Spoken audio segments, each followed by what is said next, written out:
Hai, shalom everybody. Shalom saudara-saudara yang terkasih di dalam nama Tuhan Yesus. Kembali saya, Captain Rico Setamavela, on air again, live again. Akhirnya kemarin keadaannya berantakan, jadi belum bisa live memenuhi permintaan saudara-saudara terkasih.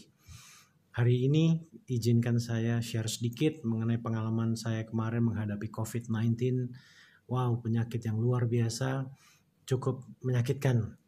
Saya ditanya kapan awal kenanya, saya nggak ingat. Tetapi waktu itu akhir Februari saya terbang ke Jeddah, keadaan saya sedang sakit. Tiba-tiba sakit pagi itu, saya sampai dokter datang ke pesawat, kasih obat sama saya, periksa, tapi saya dinyatakan oke, saya terbang. Kemudian saya nyampe di Indonesia, nggak berapa lama kemudian saya terbang lagi ke Jeddah. Hari itu saya agak nggak enak badan, tetapi masih oke. Sampai di Jeddah langsung kembali ke Jakarta lagi. Nah, pada saat tanggal 8 itu saya kena panas atau demam tinggi. Kemudian saya ke rumah sakit, saya dikasih antibiotik, saya dikasih obat, sembuh lagi. Tanggal 15 saya ngerasa badan gak enak. Tanggal 16 badan saya mulai demam, batuk, kemudian tulang-tulang mulai sakit. Terus setiap hari tanggal 16, terus tiap hari. Kemudian saya pergi ke rumah sakit, salah satu rumah sakit besar. Saya dikasih obat 3 hari. Obat tersebut lumayan nahan untuk antibiotik untuk paru-paru. Kemudian saya di ronsen, periksa darah. Darahnya lumayan bagus saat itu. Tapi hasil ronsennya menyatakan saya kena bronkopneumonia. Nah, 3 hari dikasih obat ternyata nggak sembuh, batuknya makin tinggi, makin eskalasi, panas saya setiap hari masih ada. Saya datang lagi ke rumah sakit tersebut, dikasih obat 5 hari. Setelah dikasih obat 5 hari, saya juga nggak membaik. Dan akhirnya batuk saya makin parah. Setelah 5 hari, saya datang lagi ke rumah sakit tersebut untuk periksa corona. Tetapi saya tidak dapat slot. Saya ke UGD, saya minta dirawat di UGD, mereka give up. Akhirnya mereka menyarankan saya untuk pergi ke Wisma Atlet. Dari situ saya pergi ke Wisma Atlet. Tetapi Wisma Atlet itu hari itu tanggal 23 pas lagi dibuka. Tapi belum boleh masuk. Akhirnya saya nggak bisa, saya pergi pulang. Kemudian tanggal 24-nya saya kembali lagi. Tanggal 24 saya masuk ke Wisma Atlet. Sampai tanggal 25, sehari 2 hari, di situ saya nggak ada yang menghandle sama sekali. 25 saya kabur. 25 kabur, saya kemudian lari ke Abdi Waluyo. Di Abdi Waluyo di situ saya mulai diperiksa secara intensif darah saya. Dan di situ dinyatakan ada infeksi yang cukup severe. Kemudian dinyatakan bahwa CRP atau C creative protein saya cukup tinggi. Orang normal di bawah 11, saya 120. Dan langsung dinyatakan bahwa ini suspected highly contaminated by COVID-19. Saya dinyatakan positif oleh Abdi Waluyo dan saya disuruh ke rumah sakit rujukan. Kemudian dari situ saya pulang ke apartemen isolasi. Saya ceritakan semua ini ke kakak dan teman-teman saya. Kemudian badan saya demam seharian sampai besoknya. Besoknya saya mulai terkapar. Tetapi puji Tuhan, keesokan harinya keluarga dan sahabat dan teman-teman bisa cari ambulans buat saya. Akhirnya ambulans datang ke apartemen, pick up saya, dobrak pintu, kemudian mereka pakai peralatan lengkap, keluar bawa saya ke rumah sakit Persahabatan. Di rumah sakit Persahabatan, saya masuk UGD, dirawat kurang lebih 2 hari di UGD dan cukup mengerikan. Lihat kanan kiri ada yang koma, kanan udah susah nafas. Terus yang di depan saya batuk darah, yang di sana bapak tua juga ada susah nafas. 2 orang di sebelah pojok kanan juga keadaannya payah sekali. Kiri 2 pojok payah. Wah, di situ saya udah mulai panas, gak enak lagi, badannya udah demam, batuk luar biasa. Tetapi hari itu saya tergerak untuk berdoa. berdoa bukan untuk saya sendiri, tetapi saya minta Tuhan izinkan mereka disembuhkan, izinkan mereka boleh diselamatkan. Akhirnya apa yang terjadi? Saya putar lagu pujian cukup keras, saya mulai doain mereka satu-satu. Saya sampai minta sama teman saya Jimmy untuk memainkan lagu. Sekalipun aku berjalan dalam lembaga kelaman, aku tidak takut bahaya. Engkau gembala yang baik, engkau gembala yang baik. Itu lagunya. Terus, sekalipun ku berjalan dalam lembah kekelaman, tak akan gentar ku melangkah, sebab engkau besertaku. Itu dimainin pakai instrumen saksofon, dibuatin malam itu, langsung saya share, saya kerasin supaya mereka dijamah melalui pujian. 2 hari saya di UGD, kemudian saya dipindah ke ruang isolasi. Di ruang isolasi saya sendiri. Disitulah rasa mencekamnya saya, keadaannya luar biasa menyakitkan. Tahu nggak, demamnya ini kalau Bapak lihat Ibu, ini ya. Ini warna-warna hitam terjadi karena demamnya cukup tinggi. Jadi udah tulang belakangnya sakit semua, telapak kaki sakit semua, kemudian panas, kemudian batuk, wow, kemudian nafasnya jadi pendek. Di situ saya merasakan kesepian. Saya merasa bahwa kematian sudah mulai menghampiri. Di ruang itu isolasi saya sendiri, saya cuma bisa worship, saya cuma bisa doa, saya cuma bisa minta kekuatan sama Tuhan untuk melewati semua ini. Dulu saya suka khotbahkan, kalau Anda dalam suatu masalah, jangan minta cepat-cepat untuk diselesaikan, tetapi mintalah kekuatan, mintalah hikmat, mintalah pengertian dari Tuhan akan apa yang terjadi. Mintalah Tuhan memegang tanganmu supaya engkau bisa melewati. Dan itu saya minta. Saya kemarin mau minta kesembuhan rasanya malu banget. Kenapa? Karena Tuhan sudah terlalu banyak buat sesuatu yang ajaib dalam hidup saya. Karena begini, keadaannya semakin kritis. Saya mulai menghadapi kematian saya, tetapi saya bilang sama diri saya nggak boleh khawatir. Justru kamu harus bahagia kalau kamu harus menjumpai kematian kamu. Wow, saya ditantang sama diri saya sendiri. Daging, jiwa saya lemah, nggak sanggup, tetapi roh saya, dengan demikian roh saya luar biasa termotivasi. Akhirnya setelah 2 hari apa 3 hari di isolasi, saya dipindah ke isolasi yang ada pasien lain. Dan saya yakin sekali kenapa ini saya dipindah, karena memang ternyata ada rencana Tuhan yang harus saya penuhi. Sekalipun saya sekarat, sekalipun saya terkapar. Amazingly saya tadinya nggak mau, tetapi keadaan membuat saya harus tetap pindah karena ruangan sangat terbatas dan ruangan ini mau dipakai 2 pasien. Akhirnya saya dipindah, ketemu dengan pasien baru. Di situ saya pada saat saya masuk, saya udah mulai kenal sama dia. Kemudian saya tanya sama dia, boleh nggak saya berdoa buat Anda?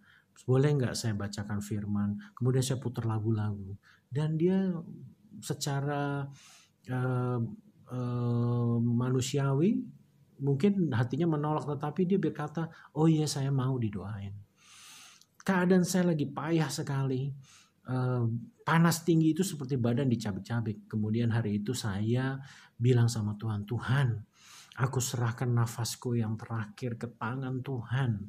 Aku serahkan hidupku sepenuhnya ke dalam tangan Tuhan. Saya mau nafas terakhir saya tetap memberitakan Injil dan menyatakan bahwa Yesus adalah Tuhan kepada siapapun. Dari situ saya mulai berdoa buat dia. Saya ceritain tentang bagaimana keselamatan itu hanya melalui Yesus. Kemudian dia mulai dengar dan dia mulai mengamini. Saya berdoa untuk kesembuhan orang itu. Saya nggak pernah minta kesembuhan untuk saya karena saya tahu bahwa saya udah diambangkan. Lebih baik saya persiapkan diri saya sendiri untuk menghadap Tuhan. Saya minta ampun atas kesalahan dan dosa-dosa, kelalaian apapun, saya cuma konsen di situ. Saya naikkan pujian, saya baca firman, keadaannya payah. Tetapi hari itu amazingly setelah tiap hari kita share doa, Suatu saat pasien ini bertanya, kok nggak diputar lagi lagu rohaninya? Wow, saya bilang, iya ini saya putar sekarang. Itu dia merasa diberkati dengan firman-firman yang dibaca. Sehingga pada saat beberapa hari kemudian, dia dinyatakan boleh pulang dan sembuh. Amazing sekali bagaimana Tuhan bekerja, mujizat itu masih ada sampai sekarang. Dan akhirnya dia pergi, dia menggenggam tangan saya, terima kasih untuk doanya, terima kasih untuk makanan yang saya share, saya punya makanan saya kasih sama dia, punya buah saya kasih, punya minuman saya kasih semua ke dia. Dan he felt so happy, walaupun I am in a very painful situations. Hari itu dia keluar. Suatu saat pada saat sebelum dia keluar, badan saya lumayan enak. Suatu hari saya baca firman sambil duduk. Baca firman itu sekian banyak pasal dengan suara lantang, pasiennya mendengarkan, ikut dengerin. Setelah saya tutup Alkitab, saya berbaring. Wow, saya baru berbaring, itu rasa mual, muntah langsung nyikat sampai sini. Dari bawah sampai atas, waduh saya tahan-tahan kan. Setelah udah saya bilang sama dia dokter, tapi dirawat sama saya. Dok, saya mau muntah. Dia bilang, dia langsung berdiri dengan infusnya, dia datangin saya. Muntahin aja. Kemudian saya udah gak tahan, saya bangun dari tempat tidur, saya nengok ke kiri, muntah cairan banyak sekali sampai di lantai. Dan mulai hari itu demamnya mulai turun, badannya mulai agak enakan sedikit. Saya percaya di situ firman membersihkan segala virus penyakit saya. Hari itu saya nggak pernah muntah, saya nggak pernah mual. Walaupun ada mual sedikit, pusing, tetapi tidak sedahsyat kemarin yang tiba-tiba habis baca firman saya dikuras habis. Kemudian saya yakin itu virus dikeluarin sama Tuhan. Karena firman yang luar biasa dahsyat. Mulai dari situ, baru keesokannya saya mulai dites COVID. Ya, di swab. Kemudian besoknya lagi saya dites lagi. Besoknya lagi dites lagi. Dan saya belum tahu hasilnya sampai saat itu. Setelah pasien ini keluar, datang pasien satu lagi. Parah sekali keadaannya. Dan saya ketakutan kan. Waduh, saya ketakutan. Kita pun di Rumah Sakit Persahabatan antara ragu ini, karena semua yang diisolasi di situ adalah penyakit COVID. Dan dia juga melihat bahwa takut juga saya ketularan lebih parah kan. Tetapi puji Tuhan pada saat dia masuk keadaannya pakai nafas bantuan dan nggak jelas lah. Akhirnya setelah dibaringin, saya digerakkan Tuhan untuk berdoa lagi buat pasien ini. Saya bilang, Tuhan, kalau Engkau izinkan aku menyampaikan kabar kebenaran kepada orang ini, biarlah kehendak-Mu yang terjadi. Saya doain sampai dia akhirnya amazingly dia percaya bahwa Tuhan sanggup. Dia bilang, iya, tapi keadaannya udah parah. Itu seketika orang itu nafasnya mulai tenang, mulai bisa anteng. Itu dia buang air di tempat, dia udah pakai kateter, pipisnya udah pakai selang, kemudian udah pakai oksigen gitu, dan dia mulai tenang. Walaupun malam hari kalau dia batuk itu ngeri banget suaranya. Terus kemudian kalau dia itu membuat saya trauma. Tetapi kalau dia mulai seperti itu, saya mulai doa lagi buat dia. Saya lagi demam, saya lagi juga mengalami sesuatu yang sangat painful, tetapi saya belajar dari Tuhan. Saya belajar gini, dari Sadrak, Mesak, Abednego, Daniel 3, 17, 18. Gampangnya seperti ini aja. Sekalipun Tuhan berpaling dari saya dan tidak menolong saya akan tetap mencintai Tuhanku. Dan aku akan tetap melakukan kehendak Bapa. Aku belajar dari mereka, Sadrak, Mesak, Abednego. Kedua, saya belajar dari Ayub 2 ayat 10. Masa saya hanya mau terima yang baik saja dari Tuhan, tetapi tidak mau menerima yang tidak baik. Di situ saya belajar, saya menyadari saya ini hanya debu. Saya hari ini bisa dipanggil Tuhan kapan aja. Nafas bisa diberhentiin. Saya nafas cuma setengah-setengah. Sesak nggak terlalu. Orang bilang sesak tuh seperti ditibanin koper badannya. Saya nggak ada seperti itu, tapi saya pendek nafasnya. Itu hari itu diberhentiin nafasnya, saya selesai beneran. Makanya saya bilang saya konsentrasi bukan di kesembuhan, tetapi Tuhan izinkan saya melewati semua masalah ini dengan kuat bersama Tuhan.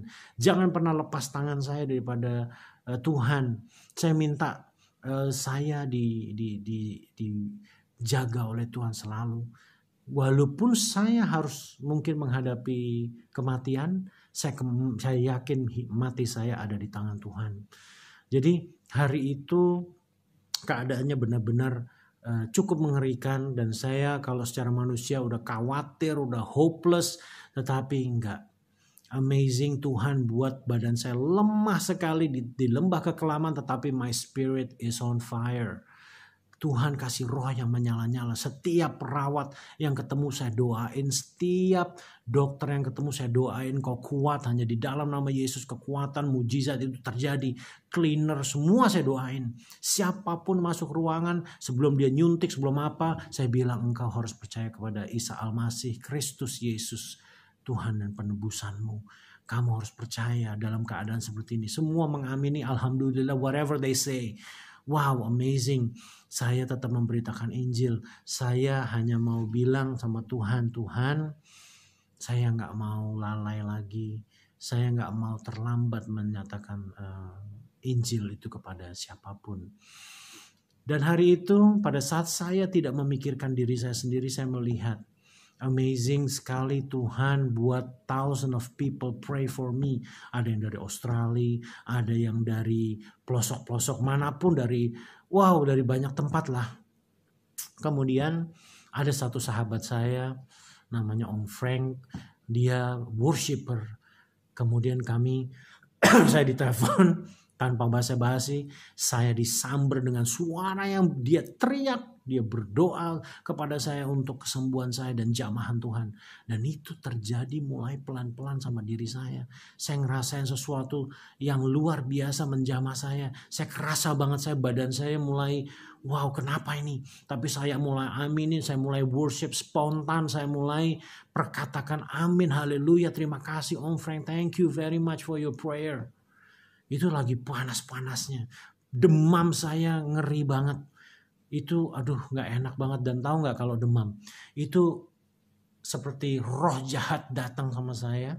Kemudian bau obat yang saya minum semua keluar nguap dari badan saya. Dan baunya kayak formalin. Formalin seperti orang kalau meninggal dikasih formalin. Jadi saya tuh bayangannya udah mati kapan aja. Wow, saya bilang suatu pengalaman yang sangat luar biasa berjalan sama Tuhan. Hari itu saya minta juga sama Tuhan, saya mau diberi roh seperti ke-12 murid Yesus yang berani mati untuk mengabarkan Injil. Saya minta sama Tuhan, kalau memang saya masih hidup, saya akan lakukan. Saya minta roh itu ada padaku. Dan suatu saat mulai berangsur-angsur, tetangga saya, pasiennya mulai bisa ngobrol, saya kasih buah lagi, saya kasih apa yang ada pada saya. Terus saya berkati tiap hari, saya share firman Tuhan, saya doain. Sampai akhirnya suatu saat tanggal 2, tanggal 3 saya diperiksa pagi, saya dinyatakan boleh pulang.